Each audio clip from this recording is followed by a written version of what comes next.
Hello everyone, this is Dimitrios Zoros and this is another episode of the Deathgineers Podcast here on our YouTube channel. Today we are talking about competitive Warhammer and actually a new victory for the Deathwatch faction, as it was brought to my attention by the exquisite competitive Warhammer-centric YouTube channel of Tactical Tortoise 40k, link in the description. We had a very nice win for the Deathwatch faction this past weekend at British GT. More precisely, it was the VT40k GT, VT from Vanguard Tactics, the known team and YouTube content creators for Warhammer, for competitive Warhammer. They actually have a tremendous setup in their central offices, in their premises, and they actually run their own GT this past weekend. And actually, Stephen Box, a very renowned player and a member of Vanguard Tactics, won this GT using a Deathwatch list. Also, as I was searching for more information, I saw that he also got a Deathwatch list in the Nottingham GT last weekend. I will look into this, but the important thing is that we have a very nice list, very interesting list for Deathwatch from this weekend's VT40k GT, a winning list that we will see right now.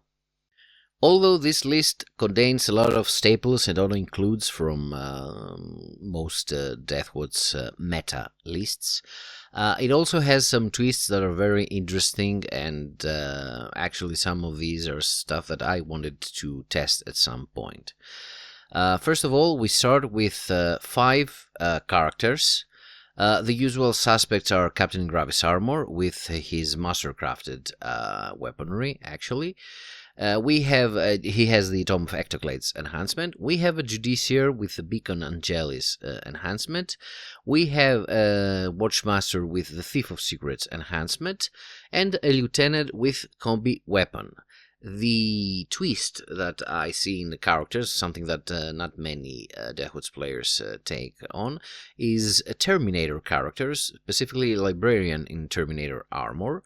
And we will see why this was actually a very good choice regarding the rest of the list. When we come to battle line units, we have 2 squads of 10 Deathwatch veterans, each one having 4 shields with power weapons, 4 Deathwatch Thunder Hammers, 1 Xenophase Blade with combi weapon for the Sergeant, and of course 1 more Astartes with the Black Sealed Blades, the dual-wielding blades. Both lists have the same setup. As I don't have some recording of the matches that Stephen fought, it's safe to presume that one squad is with the Judiciar with a Beacon Angelis in Deep Strike, waiting to rapid ingress close to one of our units that is threatened by some charging, some melee centric enemy unit, and after we rapid ingress, the Beacon Angelis Judiciar with the Vets, preferably actually behind some cover, but close to our own unit, so that we don't get shot at. We heroically intervene them. We only spent 1 CP for all this shenanigan, because the rapid ingress is free from the Beacon Angelis. And when this big threatening unit of the enemy is actually charging our own unit that was already on the field, the recently rapidly ingressed vets are heroically intervening, and with the fights first that the Judiciar has, they actually strike first against the opponent. So basically we have trapped them if they do not understand how we are going to play, or at least we deter them from doing that, because they know that they will not only face our own defending unit that they would strike first, but they will actually have to deal with the fights first Judiciary and his 10 vets. The other squad of veterans is most probably led by the Watchmaster, with the Thief of Secrets, which gives him even more melee prowess. And apart from the ability of the Watchmaster to make his unit advance and charge and shoot, or even fall back and charge and shoot and charge, parenthesis, a note here, I just wish we got a Watchmaster in Gravis armor so that we can give this to an Indomitor kill team. Parenthesis closed. We also have a Rhino, which can only sport Firstborn Astartes, so only the veterans can enter this. So probably we get the team that have the squad that has the Watchmaster inside this Rhino for even better ability to intervene with the opponent's movement, because we have the Rhino, we can get it in the field, we can disembark our veterans and then more easily charge some enemy and have a lot of more speed in this unit of ours. We don't have other battle line units. We don't have some kind of intercessors. We have the dedicated transport of the Rhino. So for other datasets, we have only one Indomitor kill team, most probably led by the Gravis Captain. So that we mostly get the Gravis Captain on our Indomitor, apart from giving him the Tome of Hectoclades to carry it. We also can use them to get free stratagems, maybe side-to-side teleportation. We usually use 2 Indomitor kill teams, but we also have another big kill team apart from the Indomitor, and this is a 10 model squad of Deathwatch Terminators. This is another twist in this list, basically linked to the first one. We refer to the Librarian in Terminator armor, because we usually take 2 5-man squads of Terminators so that we can have 3 Cyclone missile launchers protected by 2 hammer and sealed Deathwatch Terminators, 2 of these without characters to lead them. This is a quite optimal setup, because we actually get 6 heavy weapons, 6 Cyclone missile launchers, and 4 hammer and sealed models in total. The hammer and sealed models are very important because they have 4 wounds, which means that if an enemy is hitting you with 3 damage weapons, which are considered at the elite, because most elite units, infantry units, have 3 wounds. By having 4 wounds with the sealed, it means that the enemy must allocate 2 wounds, 2 successful wounds that are not saved to a model in order to kill it, instead of 1. There are stories of some certain blow drones hitting just those 5 times that were needed with their 3 damage weapon in order to demolish one of my Deathwatch squads. So when you put together all 10 of these Terminators, first of all, you get less points, less cost, because exactly the 5-man Terminators are costing more because of the more heavy weapons that you can have cumulatively. So when you have 10 Terminators, they cost only 350 points instead of the 380 points that 2 distinct 5-man units have. Of course, you have only 3 Cyclone missile launchers, or whatever heavy weapon you want. In this case, we had Cyclone missile launchers. But you also get 7 models, probably, if you want to, and this is the case here, with hammer and sealed. This means that you have a squad that has 7 4-wound models, which means that they need at least 2 successful wounds that are not saved to be allocated on each model to be destroyed. So this means that if you want to destroy the 7 hammer and sealed terminators, you have to not only pass, but also for them to not save 14 wounds of a 3 damage weapon. And let's not forget the Terminators, they don't have a very big toughness.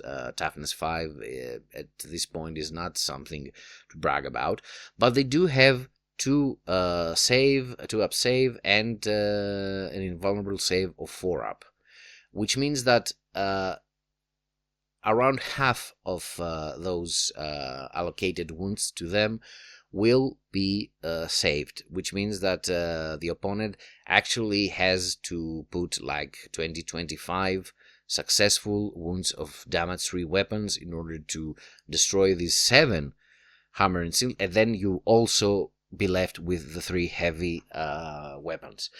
This is actually a very good defensive unit because you can have it in the front. You can stop more melee-oriented units from advancing to your damage-dealing units that are more on the back. So, as for the damage-dealing units, of course we have this one Indomitor Kill Team that has the usual setup, the usual loadout of 2 heavy bolt rifles, 2 heavy bolters, 3 aggressors with flamestorm gauntlets, and 3 Meltas, 1 multi, 2 regular, led by the Captain in Gravis Armor, as we said.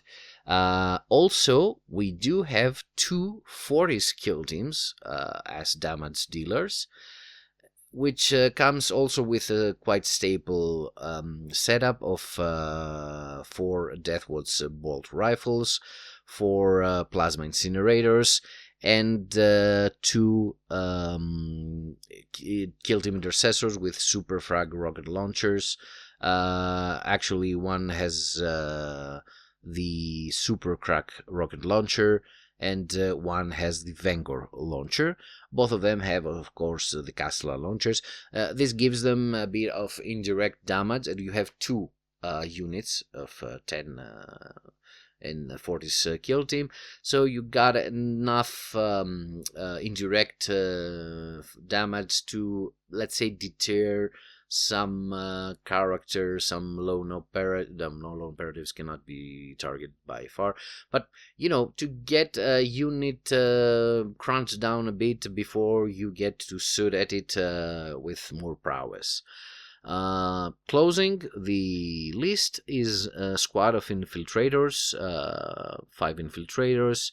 They will most probably be used to hold the home objective with their 12-inch deep streak deny bubble, which is very useful against enemies, against armies that have 6-inch deep striking units, like the Deathshroud Terminators from Death Guard, like I believe the Thousand Suns Prince on Demon Prince with wings. I don't know if another Demon Prince has this.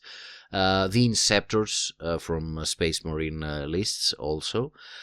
And of course, if you are up against some army that has not some significant deep strikes threat, or if you play matches that do not compel you to hold so tightly the home objective, meaning like for the missions or the secondaries, etc., you can actually use them to infiltrate, as per their name, in the beginning of the match. So, as we can see, this is a quite interesting list. It doesn't have any vehicle, any heavy unit, not even the speed, the Storm Speeder Thunderstrike that most lists have in order to punch up. So, I would like to see how this list fares against units, against armies that have a lot of heavy, a lot of tank or monsters. it could use the easy access to lethal hits in order to punch up for such targets, I believe. So we do have some, novel things like the 10-man Terminator squad and led by a character. We usually don't get Terminator characters, because we have two squads of 5, so we wouldn't know what to choose to be led. Also, on the other hand, we do have a lot of staples like melee veterans with Judiciary, melee veterans with What's Master, Indomed or Kill teams with basically one Indomed or Kill team with Captain and Gravis. We see that the 40s kill team has actually its use when it's played by some experienced and good players. Also, it is important to note that there are not many Action Monkey, let's say, units.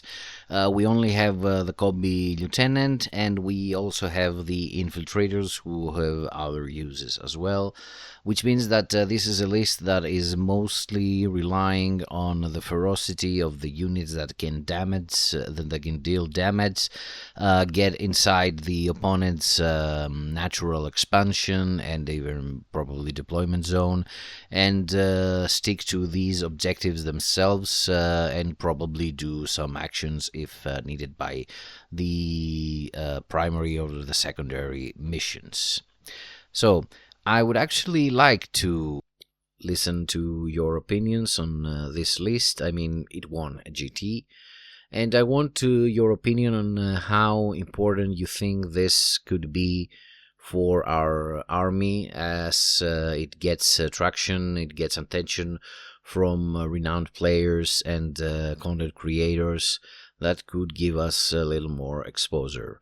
Again, links in the description for the list for the Vanguard Tactics channel and the Tactical Tortoise channels that are a great source of Warhammer content, and I would suggest you to visit them, and I thank them for the both for Vanguard Tactics for playing our list and Tactical Tortoise for mentioning it. So from me, that's all. I hope you liked the video. Thank you for listening, and have some nice dice.